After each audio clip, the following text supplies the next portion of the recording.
Hey guys, Brian Stevens here with the National Real Estate Post. I want to let you know Carl White. We all know Carl, right? Carl White, you know him, right? Well, he's got a book out called Loan Officer Champions, and he follows 10 top producing loan officers, gets their information in terms of what their keys to success are. You read the book, you emulate this, and then you become more successful. It's kind of like I read a book on quarterbacking, the next thing you know, I'm Tom Brady. Give it a shot. To learn more, all you have to do is click this banner right over there.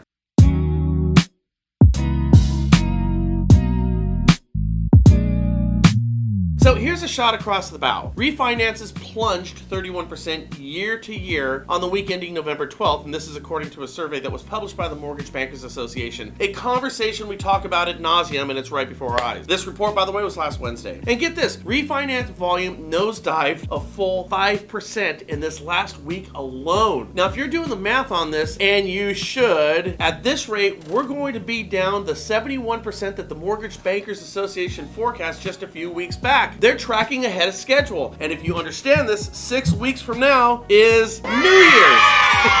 What a great thing to have on New Year's. Time to modify your resolution, right? The new one should say, my new resolution is I'm going to work with real estate agents, but more on that in a moment. Now, of course, that's not going to happen. Refinances are not going to drop off 71% because I still maintain that rates are going to stay lower longer than what most pros are projecting right now. But you do get the point here, don't you? Where you have refied who wants to be refied, and at a point, rates aren't going to matter anymore. You have just gone through the book of those who want these things. Again, New Year's resolution should read, I'm going to engage non-QM, I'm going to find products that distinguish me from my competition, and I'm going to slay it with real estate agents because I know they're disenfranchised with all of us who focused on refinances and not their needs. Realtors right now are kind of like jilted lovers of mortgage lenders these days. So when you make those office visits, rather than cookies, you might want to show up with, I don't know, maybe roses and a heartfelt apology for your overall neglect and a pocket full of new products that's going to help them meet their goals for 2022. I'm telling you it would work. See, refinances represented 62.9% of all applications, down from 63.5% the previous week. So refis are still over half of all of our production. We get this, right? VA loans consisted of 10.8%, increasing 6 basis points. Meanwhile, FHA loans went from 8.8% to 8.9%, pretty much flat over the same period. The USDA share remained unchanged at 0.5% of total. So, guys, you have the information in front of you with these refinances. Plan accordingly.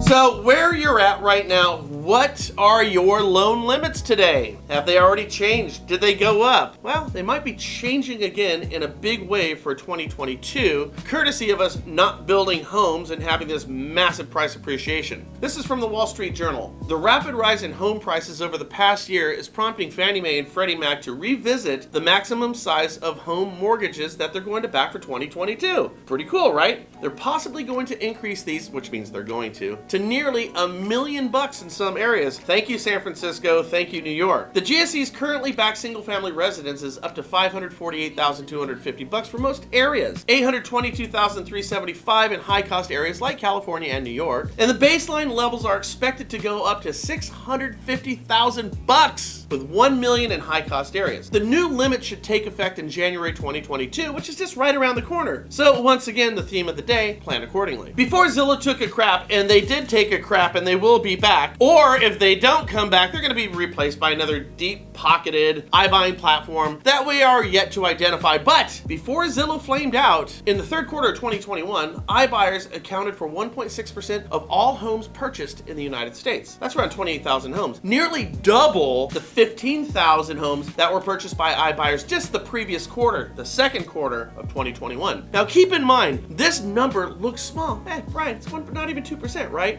I get it. But you have to understand, iBuyers are not in all markets. This is very, very important. So for the markets that they've been working, the actual percentage or share is significantly higher because we're averaging in all the markets that they're not in. For example, in Phoenix, this last July, fintech purchases took 10% of the market.